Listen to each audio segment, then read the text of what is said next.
Bonjour à tous, j'espère que vous allez bien. Ça fait super longtemps que je vous ai pas fait de wrap-up parce qu'en fait j'ai lu que 4 livres en mars. Du coup je me suis dit que ça servait à rien de le faire, en fait j'avais filmé et monté la vidéo mais elle faisait genre 8 minutes. Donc je m'étais dit que ça servait pas à grand chose. Attendez, je me dis du bon côté. De la poster. Donc je me suis dit que j'allais attendre et vous faire une vidéo de mars et avant. Donc ce que je vais faire. Comme vous pouvez le voir j'ai lu pas mal de livres, j'en ai lu une quinzaine je pense. Donc je les ai pas tous là, j'en ai prêté certains à ma soeur et à mes parents et j'en ai lu 2-3 en ligne. Donc voilà. J'ai lu un peu de tout comme d'habitude, en fait je lis toujours des trucs hyper aléatoires. Mais vous allez voir, je vais vous expliquer pourquoi j'en ai lu que 4 en mars en fait. D'abord j'ai commencé le mois par Not in Love de Ellie Hazelwood. Je sais même plus de quoi ça parle, je crois que c'est... Je n'ai aucune idée. En fait j'avais lu The Love Hypothesis il y a 2 étés et je l'avais absolument adoré. Mais après j'avais genre 16 ans à l'époque. Et je suis pas fan de romance en général, mais là j'avais trouvé ça très sympa à lire. En fait, ça se lisait vraiment tout seul. Et je regarde là parce que j'ai mon ordi. Et vraiment, bah, c'était un livre normal, quoi. Enfin, je l'avais fini, mais là j'ai pas pu le finir. Je sais, j'ai juste mis en review. Est-ce qu'on a tous lu le même livre? Donc je sais, je pourrais pas vous dire. C'était il y a longtemps maintenant. Mais en gros, ouais, je l'avais commencé sous grippe. Donc déjà, j'étais pas vraiment dans l'histoire. Et en plus, j'ai trouvé que c'était très mal écrit, les personnages super cringe. Et beaucoup trop de sexe. Je suis pas fan des scènes de sexe en général. Là, il y avait genre que ça. Donc voilà, en plus ça parlait beaucoup de science, comme tous les livres de Ellie Hazelwood, c'est un petit peu sa marque de fabrique, et j'y connais absolument rien en sciences, dans la vie en général, donc j'étais un petit peu perdue. Voilà. Ensuite par contre, je change complètement d'avis, j'ai lu Demon Copperhead de Barbara Kingsolver, donc c'est une brique, ça se voit pas vraiment mais il est énorme, j'ai mis, je vais vous dire, 15 jours pile à le lire. C'est pour ça du coup que j'ai pas lu beaucoup de livres mais parce qu'il m'a occupé tout mon temps pendant ces 15 jours. Je voulais le lire depuis que j'en ai entendu parler pour la première fois, c'est-à-dire ça devait être cet été je pense. Je me suis dit il faut absolument que je lise ce livre. Et comme je l'avais eu à Noël, j'avais pas d'excuse de ne pas le faire. Alors de quoi ça parle? C'est l'histoire du coup, c'est de Demon Copperhead, ça se passe dans les montagnes Appalachiennes en Virginie, donc aux États-Unis. Et c'est plus ou moins un retelling de David Copperfield de Charles Dickens. Donc c'est l'histoire d'un garçon qui grandit dans la pauvreté avec pas de père, sa mère est alcoolique, droguée, elle finit... Je vais spoiler un petit peu, hein, mais il faut vous raconter l'histoire. Elle finit par mourir et se retrouve en foster care. Après, il va vivre chez sa grand-mère, etc. C'était un livre absolument magnifique. Enfin, je savais à quoi m'attendre du coup, parce que je connaissais l'histoire, je savais que c'était un retelling de David Copperfield, mais j'étais quand même absolument waouh par ce livre. C'était absolument incroyable. C'est littéralement quand tu as des hautes attentes pour un livre et qu'elles sont absolument toutes remplies. En fait, c'était génial. Alors, c'était un livre qui était très sombre, qui parlait de thèmes extrêmement lourds, comme l'addiction, la mort, la drogue, la pauvreté, etc. Mais il n'y a aucun moment où j'ai eu envie d'arrêter. Ce qui était assez beau, parce qu'il y a des livres où souvent t'as... Je dis pas que t'as des doutes, mais des fois ça peut être un peu trop. Mais là, à aucun moment j'ai même eu envie de faire une pause, malgré les thèmes qui étaient super difficiles, tellement j'étais plongée dans l'histoire. Et aussi, c'est assez surprenant, on dirait pas comme ça, mais c'est un livre qui est, je trouvais, enfin pas drôle, mais en fait c'est implicite, je trouve. Mais c'est clair que c'est Demon qui raconte sa propre expérience. Quand il est adulte, en fait, il raconte son enfance.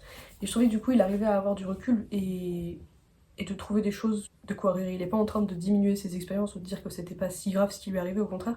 Mais il est capable de trouver un petit peu du comique et de rendre les choses plus légères de ce qui lui est arrivé. Et je trouvais ça vraiment bien. Genre, par exemple, il raconte l'histoire d'amour, ses premiers fails et tout. Et c'était réel, en fait. C'était très vrai. La plume était extrêmement vraie. Et je trouvais ça bien aussi parce que du coup, ça commence, il est très jeune. Et il est très innocent, presque un petit peu naïf. Et on sent au fur et à mesure qu'il grandit que la société a de l'impact sur lui, qu'il devient... Il doit vivre dans la rue, il vit en foster care, etc. On sent vraiment qu'il devient de plus en plus sérieux et ça se ressent vraiment dans l'écriture. Ce qui était bien. C'est pas dit clairement, mais on se rend compte en fait, au fur et à mesure du livre, on se dit ah mais par rapport à avant, c'est plus du tout la même voix, c'est la même plume. Enfin, il n'y a pas de changement dans sa manière de parler, mais lui-même a changé et ça se sent dans ses écrits. Du coup, c'est vraiment très très bien écrit. Je suis quasiment sûre, enfin, ce sera un investissement parce que du coup il m'a pris 15 jours, mais après c'était la première fois que je lisais, c'était en anglais, etc. Je pense que c'est le genre de livre que je vais relire au cours de ma vie, clairement, parce que c'était absolument magnifique. En plus la couverture, il est magnifique, vraiment, j'étais très contente de l'avoir. Et voilà. Après ça, j'ai lu un livre assez court, qui est Swimming in the Dark de Thomas Jedrowski. Couverture très belle, qui me donnait des vibes de Call Me By Your Name, c'est pour ça que je l'avais acheté à la base. Alors c'est l'histoire de... ça se passe en Pologne, comment dire en français, en Pologne, dans les années 80. Donc c'est URSS, etc. La situation politique est extrêmement compliquée. Et c'est du coup deux garçons qui tombent amoureux et comment ils doivent vivre, etc. Donc ils tombent amoureux, ils se rencontrent pendant qu'ils font du camping dans la nature. Et après ça, ils reviennent, ils se retrouvent habités dans la même ville. Et du coup, bah, comment ils cachent leur relation et comment ils continuent à vivre alors que la société veut pas qu'ils soient ensemble en fait. Et j'ai trouvé ça vraiment très très beau. Je connaissais rien du tout à propos de la Pologne à l'époque, du coup c'était très intéressant de découvrir la société du point de vue de quelqu'un. Je crois que l'auteur est moitié. C'est écrit, c'est la langue originale, c'est l'anglais il me semble.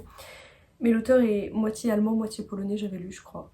Donc il écrit, enfin, je sais pas si c'est autobiographique ou même inspiré de faits réels ou quoi, parce que j'ai aucune idée de s'il est homosexuel ou pas, mais du coup c'est un pays et une culture qu'il connaît et je sais plus quel âge il a, ni quand a été écrit, je crois que ça a été écrit dans les années 2020. Mais c'est une situation qu'il a peut-être connue quoi. Il est né en... Oui, il a vécu en Pologne, mais il n'y a pas écrit quel âge il a. J'avais mis dans ma review, oui, que tout a été poétique, la plume était absolument excellente, et c'était du coup l'exemple parfait en fait de très bonne idée et très bonne exécution. Parce que c'était vraiment, ça se lisait vraiment tout seul. Le seul problème que j'ai eu, et c'est un problème que j'ai déjà eu par le passé, c'est que c'est en narration à la seconde personne. Ça veut dire que le narrateur, du coup c'est Ludwig, il s'adresse, il dit tu as fait ceci, après nous avons fait cela, mais quand il dit, ou alors, voilà, enfin vous voyez ce que je veux dire. Et du coup il s'adresse à ce garçon dont il est tombé amoureux et il lui raconte leur histoire en gros du futur. Il lui dit tu te souviens quand on a fait ça, et après tu as fait ça, tu m'as fait ça, tu m'as dit ça. C'est quelque chose, il y a plusieurs livres par le passé que j'ai pas fini à cause de la seconde personne narration. Et du coup j'ai eu un petit peu de mal, enfin j'ai eu un petit peu peur quand j'ai commencé parce que c'est pas indiqué dans le résumé ni rien. Et je me suis dit peut-être que c'est juste le prologue, mais en fait non, c'est tout le roman qui est écrit comme ça. J'aurais mieux aimé que le narrateur s'adresse à nous directement. Parce qu'en fait là, c'était... Du coup on avait l'impression que Ludwig, il cherchait juste à rendre des comptes à Janus. Il lui disait ma version... Enfin en gros il lui racontait sa version des faits. Du coup c'est vrai que ça rendait ça très réel, mais le problème c'est que... Je sais pas, j'ai pas réussi à me mettre dans la tête du gars complètement. Surtout que j'aurais bien aimé avoir le point de vue de Janus, parce que je trouve que son histoire aurait pu être très intéressante aussi. Oui, ça m'aurait intéressé s'il y avait une partie sur chaque point de vue. Alors que là on sait pas du tout ce que Janus fait en fait. Il y a juste notre narrateur, ce qu'il lui dit. Mais franchement, à part ça, j'ai vraiment bien aimé. Si vous aimez les livres comme Maurice ou Call Me By Your Name, je pense que ça peut être vraiment très intéressant. Call Me By Your Name parce que c'est un petit peu la même époque, même si c'est pas le même pays. Et qu'en fait ça n'a rien à voir. C'est un petit peu la même vibe. Genre... Et Maurice parce que c'est pareil, une histoire qui peut pas avoir lieu. Et l'un d'entre eux finit avec une femme et l'autre est malheureux et l'autre s'accepte et il est heureux au final. Enfin voilà, très beau livre. Après ça, j'ai revu Le Cercle des Poètes Disparus, du coup j'ai décidé de lire Walden de Thoreau, que je n'avais jamais lu mais j'avais beaucoup entendu parler. Et je suis vraiment très contente de l'avoir lu, même si j'ai des opinions qui sont assez mitigées on va dire. J'ai du mal à vous dire ce que j'en ai vraiment pensé au final, parce qu'il y a des parties que j'ai vraiment adorées, comme... attendez, j'avais noté. C'est divisé en chapitres par rapport à des thèmes en fait, c'est pas... il raconte pas chronologiquement, Donc le chapitre que j'ai préféré c'est Reading, Solitude and Visitors. Je trouvais qu'il y avait des parties qui étaient vraiment très intéressantes. Et en fait il parle de ses réflexions et de ce qu'il a pensé pendant ces 2 années qu'il a vécu dans la forêt. Oui parce que du coup je vous ai pas dit, c'est une histoire vraie en fait, il raconte son expérience en vivant 2 ans dans les bois, tout seul, sans contact avec la société. Donc les parties Reading, Solitude et Visitors c'était vraiment intéressant, il y avait des phrases qui étaient très belles etc. Mais il y a des parties comme économie, c'est-à-dire comment il a géré ses finances, c'est littéralement les 70 premières pages du livre, qui en fait 300, moins de 300. 70 pages c'est énorme et j'ai failli arrêter le livre et renoncer parce que c'était insupportable. Pendant 70 pages il parle de comment il a géré son budget, je n'ai pas que ça à faire. Et surtout, on avait vraiment l'impression que c'est lui-même en train de se dire moi je suis tellement intelligent, j'ai pensé à gérer mon budget comme ça, moi j'ai fait ça, moi ceci. Et ça m'a ça m'a un petit peu freiné. En vrai, il avait des pensées très intéressantes à propos de comment se suffire à lui-même et être efficace tout seul.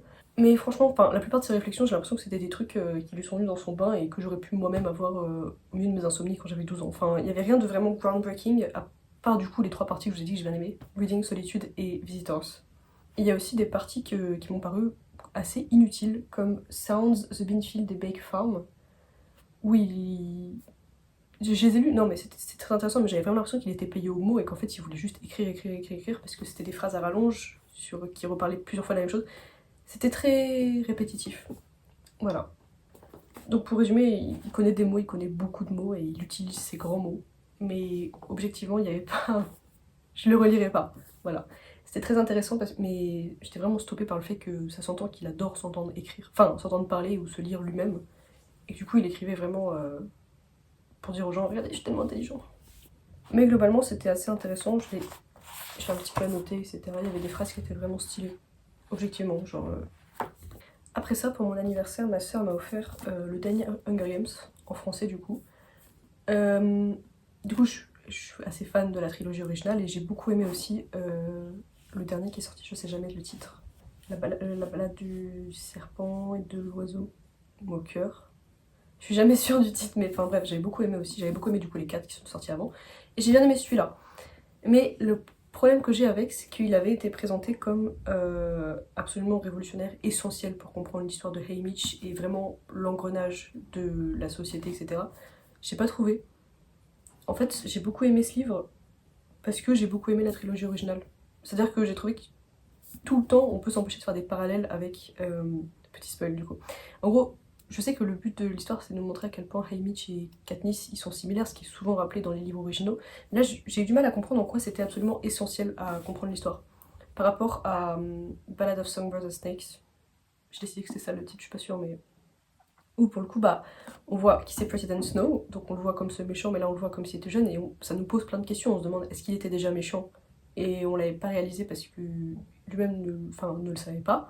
Est-ce qu'il est devenu méchant à cause de Lucy Gray, ou est-ce qu'en fait il est devenu plus tard, et ça a été juste le déclenchement un petit peu. On peut aussi se demander est-ce que Lucy Gray l'aimait vraiment, ou est-ce qu'elle a toujours eu peur de lui et elle s'est juste servie de lui parce qu'elle savait qu'il pourrait l'aider. Est-ce qu'elle avait prévu de l'abandonner depuis le début en fait. Toutes ces questions, on se les pose après la lecture ou après avoir vu le film. Mais là en fait, depuis le début, on se dit bah c'est juste la même histoire que Katniss, tu vois.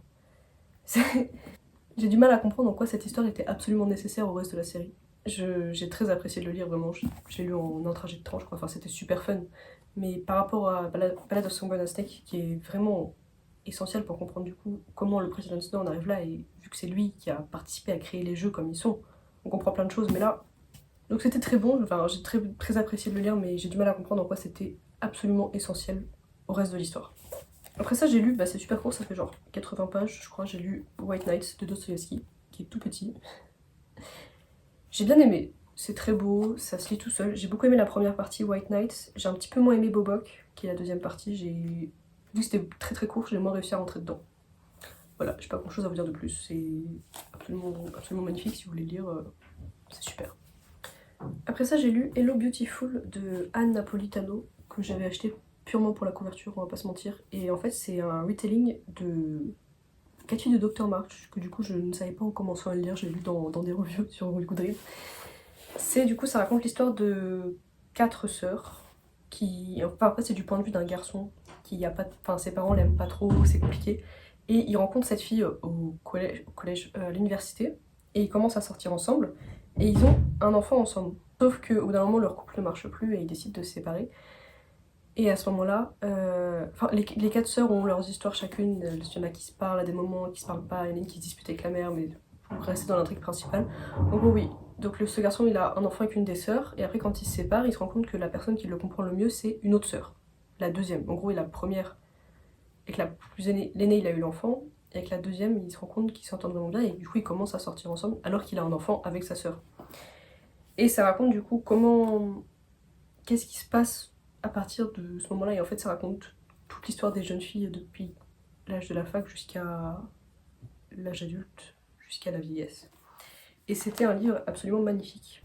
J'ai failli arrêter en fait dans les premiers chapitres parce que l'écriture était pas terrible. Je vous avoue que je dirais que l'auteur elle a mis un petit moment à démarrer le moteur, genre. C'était... l'écriture manquait de style et de finesse, on va dire, tout simplement. C'était très très très cliché, littéralement. Mais je suis très contente d'avoir décidé de continuer au final parce que c'était une histoire absolument magnifique, vraiment, waouh. C'était très très touchant et la fin était vraiment belle, très triste mais vraiment belle. Du coup voilà, je vous le recommande. Mais vraiment je l'avais acheté juste pour la couverture, je crois que j'avais même pas lu le résumé. Juste la dame de la librairie elle m'avait dit ça parle de sœurs. Et comme j'avais déjà 2 livres sur les sœurs, dont un qui me reste à lire et un que j'ai lu juste après. Je m'étais dit, comme ça je me fais une petite thématique, c'est cool vu que moi-même je suis une sœur, et vraiment j'ai beaucoup aimé. Du coup après, pour continuer dans la thématique des sœurs, j'ai lu Tom Lake de Anne Patchett, aussi magnifique. Je voulais l'acheter mais c'est vraiment la couverture qui m'a convaincue parce qu'il est absolument magnifique. Donc ça se passe pendant le Covid, et en fait c'est l'histoire d'une maman qui raconte à ses 3 filles sa jeunesse et comment elle en est arrivée à sortir avec une star de cinéma avant de se séparer de cette star et de rencontrer leur père. Et j'ai trouvé ça absolument très très très beau. Il se passe pas grand chose mais c'est très très bien écrit et du coup ça rend le truc extrêmement plaisant en fait. Au début j'ai eu du mal avec les deux timelines parce que c'est pas implicite mais c'est jamais vraiment expliqué les premières pages qu'on est dans le passé et qu'elle raconte, et après on se retrouve dans le futur et on est là en mode what the fuck. Mais une fois que on a réussi à comprendre, à différencier les deux voix on va dire, c'est vraiment super à lire, mais juste les premiers chapitres il faut un petit peu s'accrocher parce que en gros on est dans le passé, et aussi la première scène je comprenais pas ce qu'elle avait en lien avec le reste de l'histoire. En fait elle était là juste pour montrer le ton de... Enfin amorcer le reste de l'histoire, mais du coup j'ai été un petit peu confuse. Ça m'arrive souvent. Et aussi c'est un des seuls livres que j'ai lu so far qui parle du Covid de manière pas cringe. Genre qui exagère pas tout, c'est juste super réel, genre elles sont juste chez elles en mode... genre leurs parents ont une ferme de fruits, genre des vergers, et elles aident et tout, et c'est super, très bien écrit. C'est pas trop long, c'est assez court, je l'ai lu pendant que j'étais censée réviser mes examens. Ouais, il fait 300 pages pile, genre. Voilà, je recommande. Après ça, j'ai téléchargé illégalement parce que j'avais un petit peu la flemme de l'acheter, j'ai lu Mickey Seven parce que j'avais vu le film, et du coup je voulais lire le livre, du coup c'est de Edward Ashton. Et j'ai pas grand chose à vous dire dessus parce qu'en fait je vous avoue que je suis quasiment sûre de l'avoir déjà lu. Il est sorti il y a pas si longtemps donc ça m'étonnerait quand même, mais genre tout ce qui se passait, limite au dialogue près, j'étais capable de deviner ce qui allait se passer. Et je suis pas assez intelligente pour deviner ça d'un livre que je n'ai pas lu, donc c'est forcément que c'est quelque chose, soit je l'ai lu, soit j'ai lu un résumé, je sais pas, mais je savais ce qui allait se passer, je savais comment ça allait se finir, du coup j'ai pas vraiment apprécié. Enfin, j'ai bien apprécié, genre ça se lisait, mais du coup je savais, enfin, je sais pas comment expliquer, mais je savais ce qui allait se passer, alors que j'étais persuadée de l'avoir jamais lu. Du coup, ça m'a un petit peu gâché, c'est comme un... ça m'a gâché l'expérience, c'était un petit peu une expérience de déjà-vu constante, genre. Et après ça, j'ai lu Before the Coffee Gets Cold de Toshikazu Kawaguchi. Je l'ai lu en français, évidemment, pas en japonais, je parle pas japonais. Je sais pas quoi penser de ce livre dont tout le monde fait l'éloge sur les réseaux sociaux.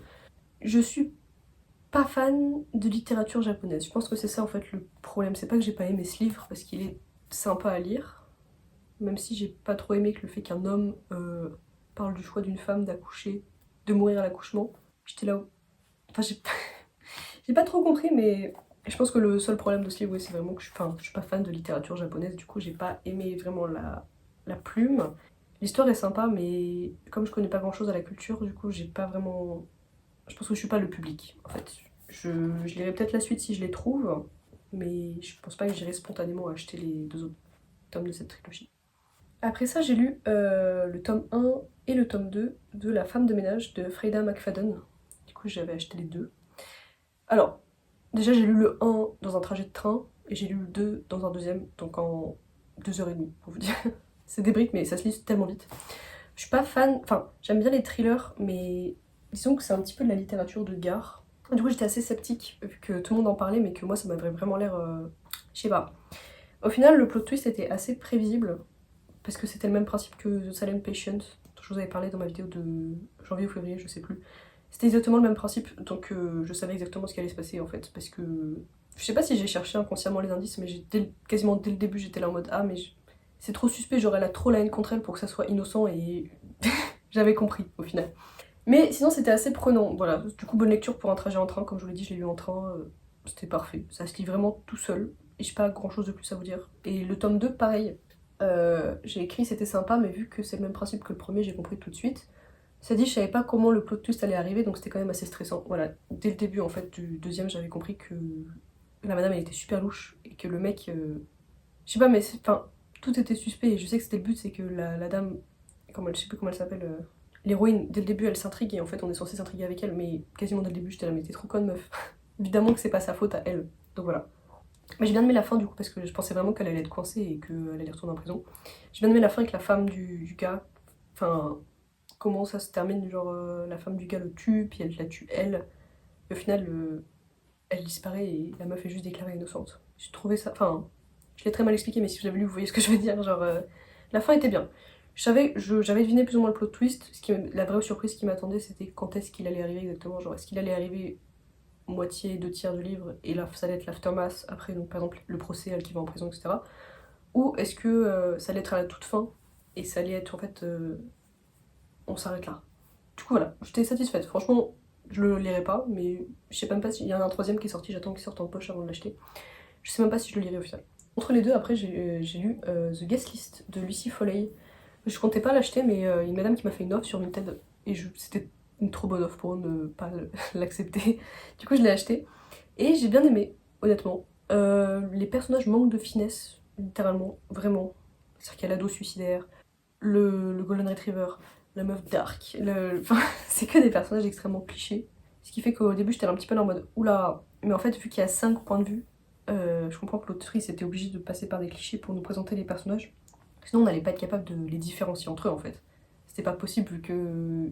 D'ailleurs les 5 points de vue, d'habitude ça marche. J'aime pas quand il y a plusieurs points de vue, mais là les 4 marchaient et je n'avais aucun préféré. En fait j'étais même intriguée à chaque fois de savoir qui allait être après pour savoir ce... Enfin, l'histoire est extrêmement bien menée en fait, c'est un très bon thriller. L'écriture était pas la meilleure que j'ai lue de ma vie, forcément, mais l'histoire était vraiment bien et du coup ça faisait marcher et du coup ça... les personnages n'avaient pas vraiment de différence de voix, c'est ça qui m'a perturbée, c'est-à-dire qu'il y a 5 points de vue, mais il n'y a pas vraiment 5 voix différentes. Et pendant un moment ça m'a bloqué, mais en fait, ça marche. Je sais pas comment expliquer, mais ça marche. J'ai bien aimé quand toutes les ficelles se tirent et qu'on découvre enfin qu'est-ce qui va se passer, parce que toute l'histoire on sait que quelqu'un va mourir, mais on sait pas qui. Et quand on réalise enfin qui c'est et pourquoi, il y a une raison, après il y a une deuxième raison, une troisième raison, une quatrième, et à chaque fois on est là en mode waouh. C'est vraiment la poisse pour les personnages par contre, tout ce qui s'est passé littéralement. Mais voilà, franchement la fin était bien, je suis très contente de qui a tué qui au final. Certains personnages m'ont un petit peu énervé, on va pas se mentir, mais voilà. Dans l'ensemble, j'étais très contente de ce qui s'est passé à la fin. Et voilà. Et enfin, pour finir, j'ai lu un livre que j'ai eu sur NetGalley. J'en ai genre 3 à lire. Je pense que je vais m'y mettre cet après-midi là pour les faire. Faut que je le fasse bientôt. Parce que là, mon ratio est catastrophique. Je crois que j'ai genre 50. Voilà. Donc j'ai lu Le manuscrit du roi maudit de Raphaël Pécou. C'était un premier roman, j'étais assez choquée parce que c'était vraiment vraiment bien mené. Ça se passe à Londres, déjà j'étais fan. C'est des anglais. Enfin l'auteur est française mais c'est des anglais donc j'étais encore plus fan, ça se passe au pub etc. C'était trop la classe. C'était super bien mené, c'était une enquête vraiment très très stylée. J'ai beaucoup aimé. Franchement, très très bien mené et très agréable à lire, très bonne plume pour un premier roman, du coup j'étais assez surprise. Et j'ai hâte de voir ce que l'auteur va sortir d'autre. Je sais pas s'il est déjà sorti ou s'il va sortir par contre. Ça c'est à vous de... Je vous laisse vous débrouiller. Mais du coup voilà, c'était vraiment bien. Qu'est-ce que je suis en train de lire actuellement? Très bonne question. Non, elles sont pas... Bah, du coup, sur NetGalley, je suis en train de lire La Brigade de Miss Morgan de euh, Janet Skeslien Charles. C'est un livre anglais ou américain, je sais plus, mais c'est une traduction. Et j'en suis genre à 30 ou 40%. Je vais essayer de le finir ce soir parce que ça fait super longtemps que je suis en train de le lire. Et ça commence à être un petit peu lent. Et aussi, je suis en train de lire La vie rêvée d'Ernesto G de Jean-Michel Ganassia, qui est une recommandation de ma grand-mère, donc c'est forcément un banger. J'ai pas beaucoup avancé parce qu'en fait, je l'ai commencé pendant mes partiels et après, j'étais complètement mangée par mes partiels, par les révisions. J'ai fini mes partiels hier en fait. Donc, je vais pouvoir vraiment l'avancer là. J'avais avancé un petit peu hier soir en rentrant, mais voilà, très sympa aussi. Je vous en parlerai dans la prochaine vidéo. Qu'est-ce que j'ai envie de lire c'est ce mois-ci. Sinon, j'ai très envie de relire, enfin de lire tout court parce que je l'ai au final pas lu. The Poppy War, j'avais lu le 1 il y a l'été 2023 et j'ai depuis acheté le 2 et le 3. Mais je sens que je vais avoir besoin de relire le 1, donc j'ai peut-être profité de... Parce que je vais commencer le travail en juin si je suis acceptée. Donc j'ai profité de ce mois pour le relire parce que c'est des briques et je peux pas les lire de temps en temps. Enfin, je sens que je vais être prise et que soit je vais lire toute la nuit et ça va pas être possible. Donc je vais probablement profiter de ce mois de pause pour les lire, les 3. Et sinon j'ai aussi acheté Babel que j'ai très envie de lire. Et The Blue Sisters, comme je vous avais dit, j'adore les livres sur les sœurs. Sinon j'ai aussi All the Lights We Cannot See. Je fais deux têtes, hein, qu'est-ce qu'il y a sur mes étagères. All the Lights We Cannot See, j'avais acheté d'occasion sur Vinted aussi. Il me tente énormément et la série elle est vraiment bien aussi. Donc je vais lire le livre puis lire la série, mais pareil c'est une brique. Donc je pense que je vais profiter du coup de la semaine.